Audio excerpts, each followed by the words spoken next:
बिस्मिल्लाहिर्रहमानिर्रहीम, अस्सलाम वालेकुम। आप सबका खैर मकदम है। आप देख रहे हैं प्रोग्राम स्पेशल रिपोर्ट। मैं हूं आपका मेज़बान मीर हिलाल हाजुरी। स्पेशल रिपोर्ट में आज सबसे पहले बजट सत्र का जिक्र करते हैं। और जहां नई दिल्ली में पार्लियामेंट के दोनों ऐवानों में बजट सेशन चल रहा है, वहीं पर आज हिज़्ब इख्तिलाफ के लीडर राज्यसभा में गुलाम नबी आज़ाद ने जम्मू कश्मीर का मामला उठाया और मरकजी सरकार से मुतालबा किया कि वो जम्मू कश्मीर में स्टेटहुड की बहाली के हवाले से ऐवान में एक बिल लाए। साथ ही साथ गुलाम नबी आज़ाद ने यह भी कहा कि उन्होंने वाजपेयी को बहुत सुना है, पार्लियामेंट में वज़ीर आज़म के तौर पर भी, बाकी मिनिस्टर साहिबान के तौर पर भी, लेकिन कभी भी उन्होंने किसी भी बड़ी स्टेट को दो हिस्सों में तकसीम करते हुए कोई बयान उनका नहीं सुना है। गुलाम नबी आज़ाद ने बिल्कुल चोट की है भारतीय जनता पार्टी पर कि अगर उन्होंने 370 हटाई है, पहले उनका मानना है कि गैर कानूनी तौर पर हटाई गई है।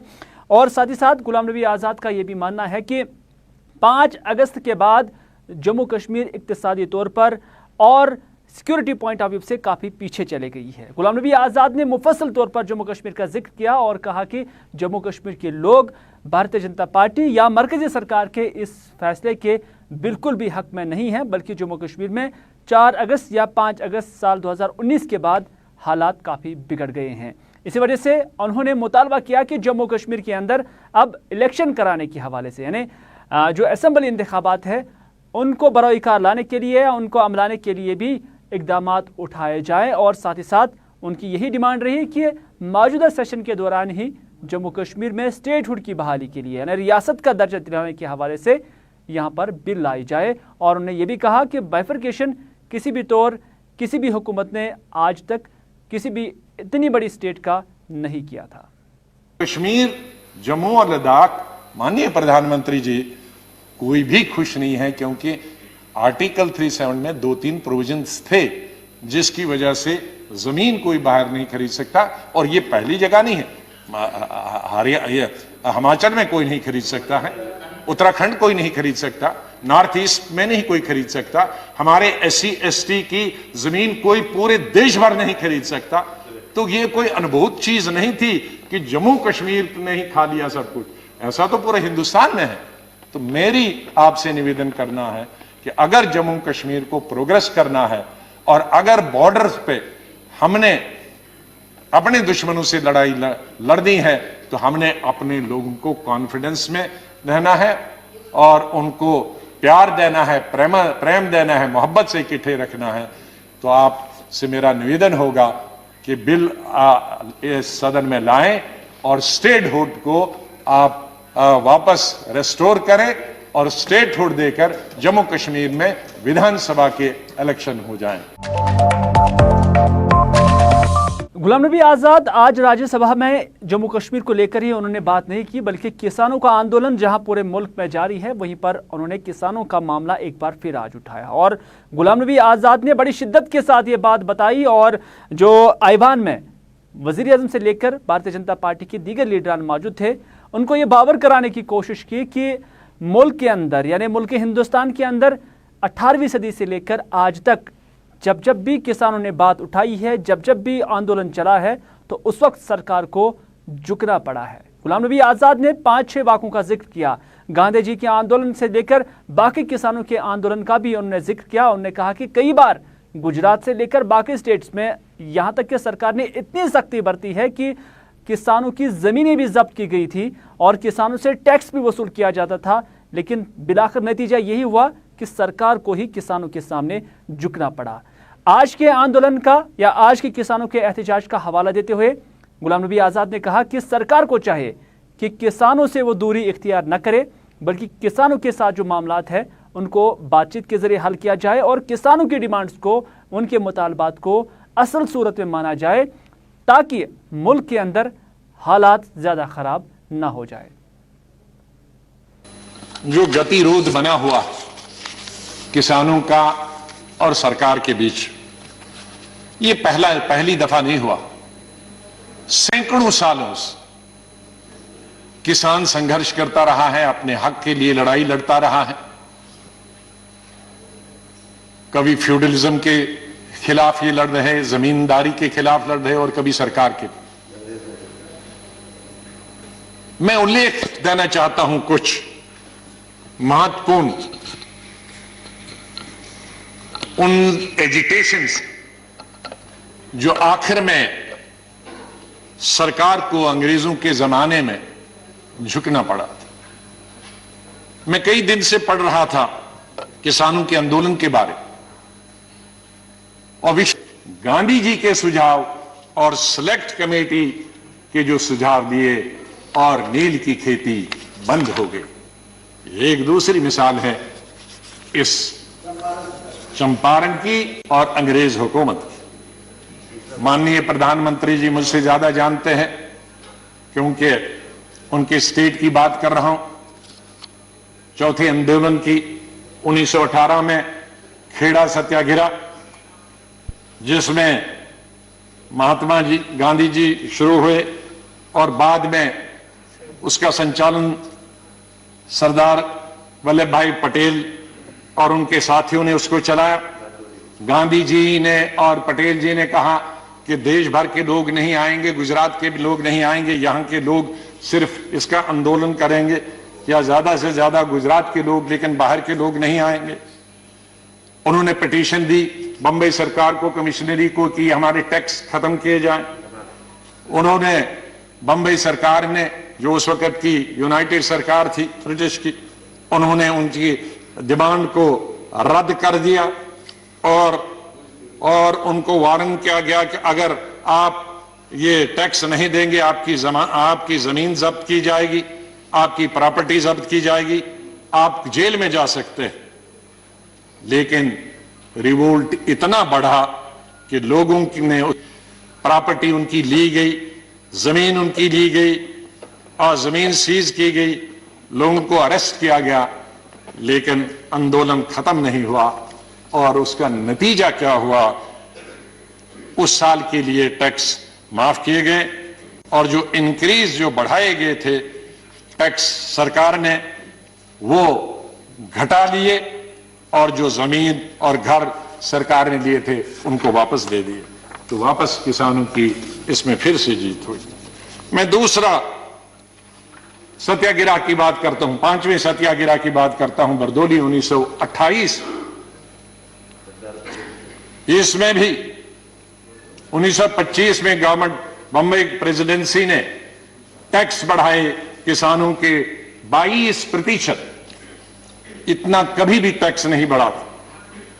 और सरदार वल्लभ भाई पटेल जी ने गवर्नर बंबई को लिखा टैक्स कम करने के लिए, लेकिन गवर्नर ने वो रिजेक्ट कर दिया। उसके बाद नॉन पेमेंट की वजह से लोगों को तंग किया गया, उनकी प्रॉपर्टी घर, लेकिन एक भी आदमी उस ऑक्शन के लिए नहीं आया।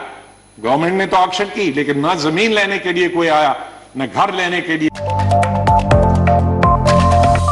चलिए नाज़रीन, दिल्ली के बाद अब रुख करते हैं स्पेशल रिपोर्ट में जम्मू कश्मीर की ओर, क्योंकि जम्मू कश्मीर के अंदर जहां डीडीसी इंतखाबात हो चुके हैं और उसके बाद अब काउंसिल के लिए, यानी जो डीडीसी काउंसिल है उसके हवाले से जो चेयरमैन और डिप्टी चेयरमैन बनाने हैं उसके हवाले से अब सरगर्मियां तेज हो गई है। हर डिस्ट्रिक्ट में एक एक चेयरमैन और डिप्टी चेयरमैन बनेगा और इसमें श्रीनगर के लिए अपनी पार्टी ने दावेदारी ठोकी है।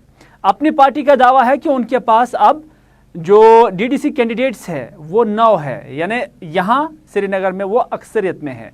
हालांकि उनके 2 ही कैंडिडेट्स यहाँ से जीत के आए थे, लेकिन उनका मानना है कि उन्हें आज़ाद उम्मीदवारों का साथ मिल चुका है और श्रीनगर के लिए वो बाज़ाब्ता तौर पर जो चेयरमैन और डिप्टी चेयरमैन हैं उसके ओहदे के लिए दावेदारी ठोक रहे हैं। और इस हवाले से आज मोहम्मद अल्ताफ बुखारी, जो कि आज इस फंक्शन में मौजूद है, क्योंकि यहाँ पर आज 3 आज़ाद उम्मीदवारों ने अपनी पार्टी का दामन थाम लिया है। और अल्ताफ बुखारी का मानना है कि उनका मकसद जम्मू कश्मीर के अंदर, ख़ासतौर पर शहर श्रीनगर के अंदर तामीराती सरगर्मियों को फ़रोग देना है और अवामी बहबूद के लिए काम करना है और इसमें वो मिलजुल कर काम करेंगे।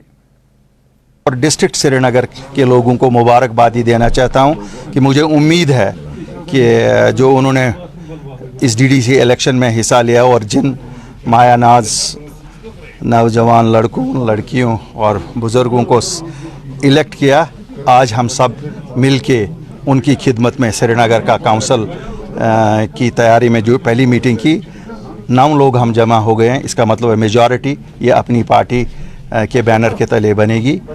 और मुझे उम्मीद है कि जो बाकी 5 लोग हैं मैं उनको भी यहाँ से अपील करता हूँ कि वो भी आ जाएं कि कंसेंसस से हम चेयरमैन और वाइस चेयरमैन को इलेक्ट करें। बाकी वो जहाँ हैं मैं नहीं कहूँगा, लेकिन मकसद तो एक ही है ना कि उनको लोगों की खिदमत करनी है। हम सब का मकसद है जो पिछले 3 साल से लोगों के मसाइल ब्यूरोक्रेसी तक ही महदूद रहें, आज ये अवामी नुमाइंदे उनके मसलों को अटेंड करें और हल करें। मैं एक वादा देना चाहता हूँ श्रीनगर के अवाम को कि इंशाल्लाह हम उनके लिए जो भी चीज़ करनी है, मैंने जैसे पहले भी कहा ये इलेक्शन खाली उनकी रिक्वायरमेंट्स हैं, जैसे स्कूल्स हैं, अस्पताल हैं, रोड हैं, इन चीज़ों के लिए ये इसका कोई और माने नहीं है इन इलेक्शंस का। वो हम कोशिश करेंगे कि हम उस पर खरे उतर सकें और ये जो नई काउंसिल होगी इंशाल्लाह इनको पूरी बैकिंग अपनी पार्टी और अल्ताफ़ बुखारी की रहेगी। नाज़रीन, चूँकि आज श्रीनगर में पार्टी के हेडक्वार्टर पर जो आज एक इजलास भी हुआ और इजलास में जहाँ कुछ आज़ाद उम्मीदवारों ने यहाँ पर अपनी पार्टी का दामन भी थाम लिया और यहाँ पर पार्टी वर्करों की एक बड़ी तादाद भी मौजूद थी और इस तादाद से, इस मजमूए से आज जो गुलाम हसन मीर पार्टी के नायब सदर हैं उनकी भी तकरीर यहाँ पर सुनने को मिली। हालांकि मरकज़ी सरकार ये दावा कर रही है कि 5 अगस्त साल 2019 के बाद जम्मू कश्मीर के अंदर जो कॉन्स्टिट्यूशनल चेंजेस लाई गई है उससे सोशो इकनॉमिक जो डेवलपमेंट है वो हो रही है, यानी इक़्तिसादी तौर पर या समाजी तौर पर जम्मू कश्मीर के लोग खुद कफील हो रहे हैं, तरक्की की तरफ जा रहे हैं। लेकिन क्या ये हकीकत है? लेकिन इसी से मुतल्लिक गुलाम हसन मीर का भी आज यहाँ पर बयान सुनने को मिला। गुलाम हसन मीर का मानना था कि उस फैसले के बाद यानी 5 अगस्त के फैसले के बाद जम्मू कश्मीर के लोगों को खदशात थे कि उनकी नौकरियाँ चली जाएंगी और उनकी ज़मीनें चली जाएंगी और उनकी शनाख्त ख़त्म हो जाएगी।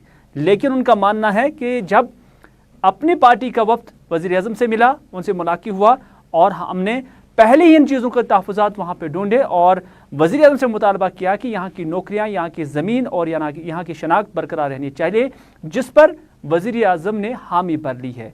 उनका मानना है कि क्रेडिट अपनी पार्टी को जाता है कि उन्होंने वज़ीर-ए-आज़म के सामने ये बात रखी है। उन्होंने ये भी कहा कि बज़ाहिर अगर कोई नरेंद्र मोदी के साथ बात करना नहीं चाहता है, लेकिन इसमें भी कोई शक नहीं कि नरेंद्र मोदी आज मुल्क के वज़ीर-ए-आज़म हैं और अगर मसाइल का हल ढूंढना है तो वज़ीर-ए-आज़म से ही ढूंढा जा सकता है। तो इस वजह से वही दरवाज़ा उनके लिए नस्बुल-ऐन है और वहीं से ही उन्हें उम्मीद है कि जम्मू कश्मीर के जितने भी मसाइल हैं वो उसी दर से हल हो जाएंगे। गुलाम हसन मीर ने अपनी तकरीर में मजीद क्या कहा, आइए देखते हैं। यम सात दफा 370 गो खत्म, तम सात में पता ये शहर की नफर हवस सवारिस कंसे मौका कत करान पत दपान हे सलिम हज गो पोज यम हज बदलावन ये आबादी हुंद तनासुब यम हज इन नेब्र पे ये बसावन। नंबर 2 नौजवानस फोनस पे कुन कत सो दपान हत हज वखेक सन नौकरी तो ये खेक दिल वाल वही अम पत जमीन तज खोक। मगर ये कत कर गोडनथी अपनी पार्टी क्रेडिट यमो हिम्मत कर प्राइम मिनिस्टरस कर कत यह पोज कत अस दिलस यत यसान समखाव यमिस प्राइम मिनिस्टरस या कस, मगर सह मे तान बनाउन सह तत बनित तस तान अख्तियार तस निश गो ना अद कस निश गो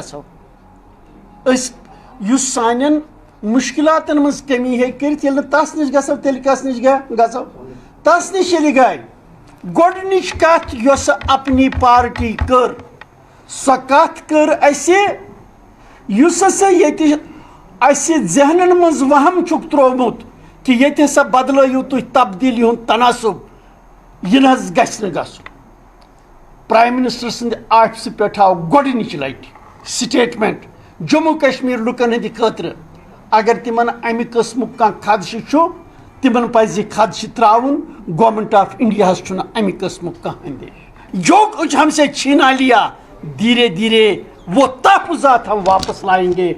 अपनी पार्टी कमिटेड है इस बात पे, उन तहफ़्फ़ुज़ात को हम जम्मू कश्मीर लोगों के लिए लाएंगे। अपनी पार्टी वनान कि युस गवर्नर रूल यह खबर क्या हे अवामी सरकार मुतबादल कह अपनी पार्टी वनान फौरी तौर गि जम्मू कश्मीर मज अवामी हुकूमत कायम गई ताकि इस लुकन हज तर्जमान आए।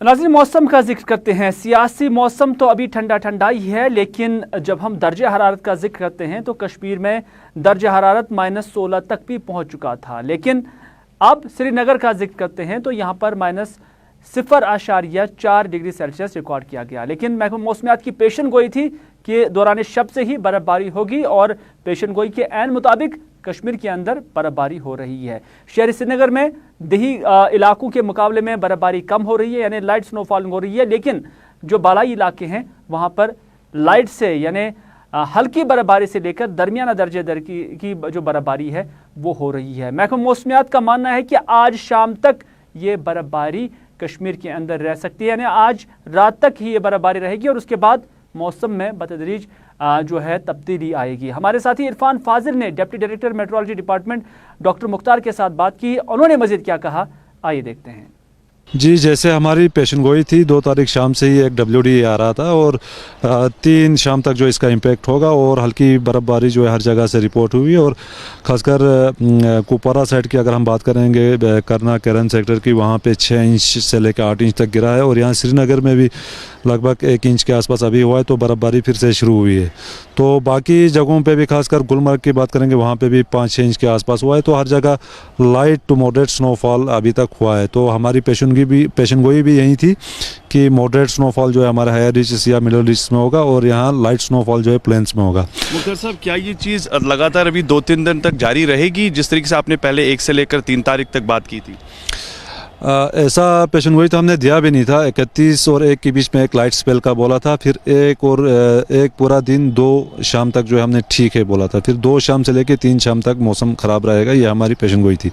फिलहाल अभी ये 3 शाम तक रहेगा, उसके बाद जो है मौसम लगभग 8 शाम तक जो है ठीक रहेगा। और इसी बीच जो है आज दर्जा हरारत में खासकर अगर हम मिनिमम की बात करेंगे तो -0.4 गया है, तो काफ़ी ज़्यादा राहत मिला है लोगों को, क्योंकि -7-8 तक टच किया इस सीज़न में। 8.8 जो है अभी तक का लोवेस्ट गया है जनवरी में।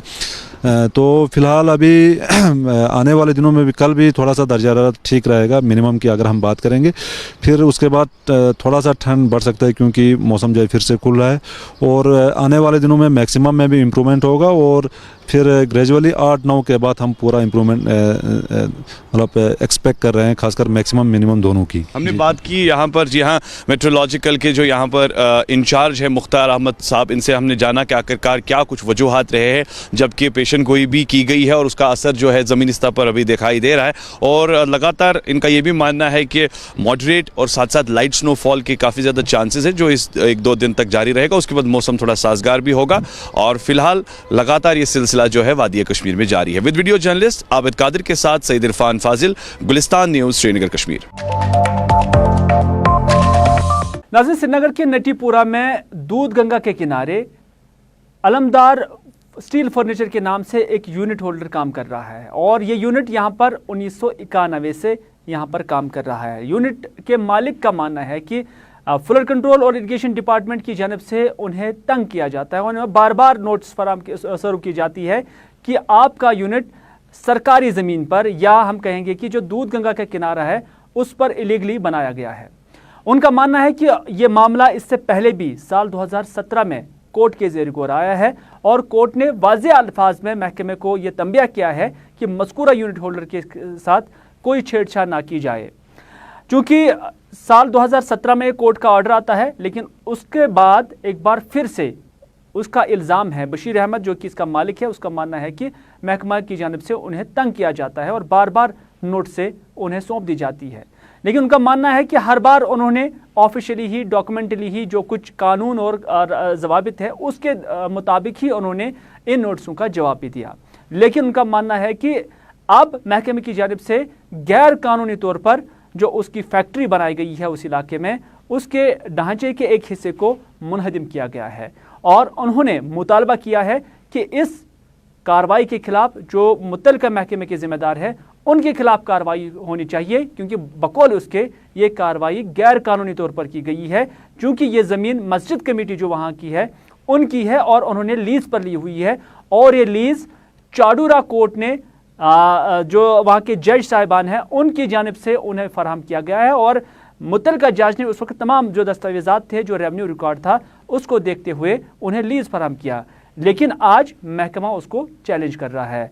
मज़कूरा शख्स का मजीद क्या कहना है, आइए देखते हैं। मेरा नाम बशीर अहमद खान, बहुत SSI यूनिट चलावान entrepreneur Alamdar steel furniture Natipora Neesham.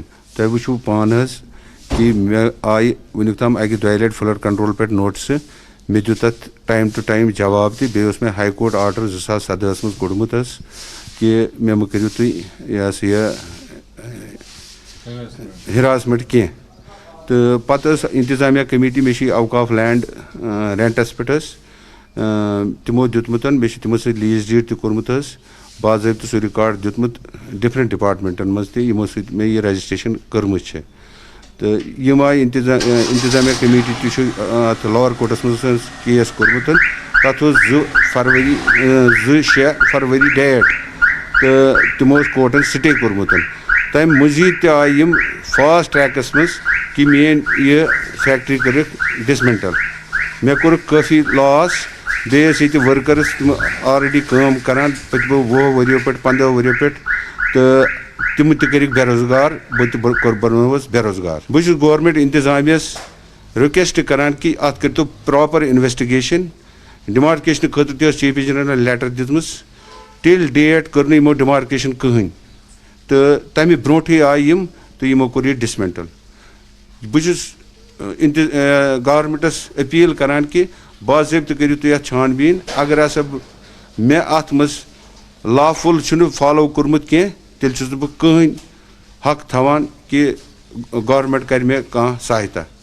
अगर तमो ऑफिसरों यमो यह कोर, अगर तिमन पे यह एलिगेशन बह दिवान छुस, अगर तिमन सही द्राय तिमन खिलाफ गई एक्शन नी। तो नाज़रीन, आपने सुना जो मज़कूरा यूनिट होल्डर जो अलमदार स्टील फर्नीचर का मालिक है, उसकी ग्रीवेंसेस क्या है, उसके इल्ज़ामात क्या है। लेकिन इन्हीं इल्ज़ामात को हमने मुत्तल्लिका महकमे के जो चीफ इंजीनियर है इफ्तिखार ककरू साहब, उनकी नोटिस में लाया। हमने उनसे पूछा कि क्या वाकई आपने कोर्ट के ऑर्डर्स की वायलेशन की है, क्या आपने वाकई उस डीड की जो लीज डीड बनी थी, जो मुत्तल्लिका वक्फ वहाँ का मस्जिद कमेटी है उनके और इस यूनिट होल्डर के दरमियान, क्या आपने वाकई इसकी वायलेशन की है। ताहम उन्होंने इन इल्ज़ामात को सिरे से ही नकारा।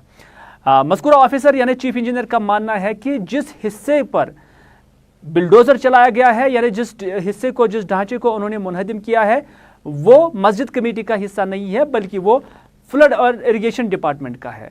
बल्कि उनका मानना है कि वहाँ पर मस्जिद कमेटी का भी ज़मीन है, लेकिन वो दूसरी तरफ है। लेकिन जो ढांचा उस बैंक पे, या हम कहेंगे कि जो दूध गंगा नाला है उसके बैंक्स पे, उसके किनारे पे बना गया है, उसी हिस्से को उन्होंने ख़त्म किया है। उन्होंने मज़ीद क्या कहा, आइए वो भी आप तक पहुँचाते हैं। देखिए, हमने जो डिमोलिशन ड्राइव शुरू की है, वो जो हमारी जितनी भी वाटर बॉडीज़ हैं और या रिवर है, नाले हैं, तो जो ऑनरेबल हाई कोर्ट की डायरेक्शंस हैं PIL में कि जितनी भी इंक्रूचमेंट्स हैं वाटर बॉडीज़ में और रिवर नालाज में, उनको आप रिमूव कर दीजिए। और जो पोर्शन हमने डिमोलिश किया है वो एम्बैंकमेंट के ऊपर है। जिस डिस्प्यूट की आप बात करते हैं और जिस कोर्ट केस की आप बात करते हैं, वो ज़मीन नहीं है जिस पे इसने जो हमने डिमोलिश किया है। असल में इसने क्या किया, इसने जो पहला जो उसका बेसिक स्ट्रक्चर है उसने पहले एक जगह खड़ा किया और उसी को फिर एक्सटेंड करता गया, और उसने अल्टीमेटली सारा हमारा जो उसका दूध गंगा नाला का एम्बैंकमेंट है उस सारे एम्बैंकमेंट को कवर कर दिया। लेकिन मैं यहाँ ये आपको कहना ज़रूरी समझता हूँ कि अगर मस्जिद कमेटी ने इसके साथ कोई लीज डीड की है, मेरी नज़र में वो भी इलीगल है। कि मस्जिद कमेटी का कोई लोकस ही नहीं है कि कहीं पे किसी और ज़मीन को वो किसी प्राइवेट पार्टी के साथ एक लीज एंटर कर ले, जबकि उसके वो ओनर ही नहीं है। तो मस्जिद कमेटी वाले भी मेरे पास आए थे, मैंने उनसे ये भी पूछा, मैंने कहा आपने किस बेसिस पे किसी प्राइवेट पर्सन के साथ एक लीज डीड की है जबकि आप इसके ओनर ही नहीं है। तो उसका वो गोल मोल जवाब दे के चले गए। लेकिन जो हमने अभी तक इंक्रूचमेंट किया है, इंक्रूचमेंट रिमूव किया है, वो उस पोर्शन पे है जो इसका, एक मिनट मेरी पूरी बात सुन लीजिए।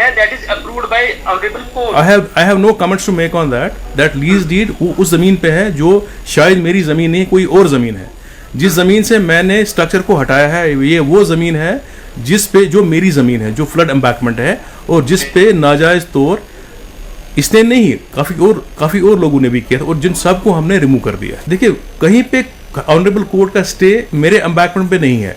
जो मेरा एम्बैंकमेंट है, जो मेरा बंड है फ्लड का, वहाँ से एनक्रोचमेंट रिमूव करने पे कहीं पे भी हमारी पूरी वैली में कहीं नहीं कोई स्टे नहीं है। इनफैक्ट डायरेक्शन है ऑनरेबल कोर्ट की कि जहाँ जहाँ भी आपकी एनक्रोचमेंट उनको रिमूव कर दीजिए।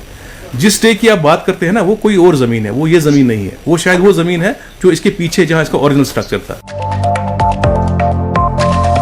नाज़रीन, अनंतनाग के अंदर काफ़ी वक्त से मुसाफिर साहिबान ये शिकायत कर रहे थे कि वहाँ जो सोमो है या बाकी मिनी बस है, उनकी जानिब से ज़्यादा किराया वसूल किया जाता था और लोग अक्सर हमने देखा कि एहतजाजी मुजाहरे करते हुए भी नजर आए। यहाँ तक कि उन्होंने गुलिस्तान न्यूज़ के ज़रिए भी ये शिकायत आला हुकाम तक पहुँचाने की कोशिश की, लेकिन आज मोटर व्हीकल डिपार्टमेंट की जानिब से भी ये कहा गया है कि इस हवाले से उन्होंने कुछ लाइसेंस कैंसिल भी की हुई हैं और उन्होंने ड्राइवर साहिबान को मुतनबे किया है कि वो सरकार की जानिब से मुश्तर करदा जो रेट्स हैं, जो मुकर्रर करदा रेट्स हैं, वही मुसाफिरों से वसूल करे। अगर किसी ने इस ऑर्डर की वायलेशन की है तो उनके खिलाफ भी कार्रवाई की जाएगी और उनके लाइसेंस भी जो है वो मनसूख किए जाएंगे। इस हवाले से मुतल्लिका महकमे के जिम्मेदारों का क्या कहना है, आइए देखते हैं। तो मेरी आपसे अर्ज़ है ना कि हमने पहले भी रिक्वेस्ट की थी कि अगर कहीं से कोई भी शिकायत हो तो हमारे जो फ़ोन नंबरात हैं, जैसे मेरा नंबर है 9419004241 और हमारे दूसरे इंस्पेक्टर साहब हैं, उनका नंबर भी नोट करें आप 9906924490। इस पे आप अपनी शिकायत दर्ज करा दीजिए और अगर हो सके जो कंसर्न ड्राइवर है जिसमें बैठे हो उससे हमारी बात कराइए। अगर आपको कोई भी शिकायत है तो हमें इंशाल्लाह हम उसके खिलाफ एक्शन ले लेंगे। मज़ीद हमारी आवाम से भी गुजारिश है कि जो जेन्युइन रेट बनती है इनकी वो दीजिए, जैसे 2 रुपये 16 रुपये से पर किलोमीटर बनता है, इनको दीजिए जी, जो मतलब किराया बनता है पर इनका जायज़ किराया। हाँ, अगर उससे ज़्यादा ये मांग रहे हैं तो हमारे पास रिपोर्ट कर दीजिए, इंशाल्लाह हम उनके खिलाफ एक्शन ले लेंगे। हाल ही में हमने बहुत सारी गाड़ियों के फिटनेस ब्लॉक कर दिए हैं, लर्नर ये इनके लाइसेंस सस्पेंड कर दिए। तो नाज़रीन, ये था आज का स्पेशल रिपोर्ट। इसी के साथ दीजिए अपने मेज़बान मीर हिलाल हाजिरी को ये प्रोग्राम यहीं पर इख्तिताम करने की इजाज़त, इस वादे के साथ कि अगर ज़िंदगी रही तो आपसे फिर होगी मुलाकात। तब तक के लिए खुदा हाफिज़, फी अमानिल्लाह।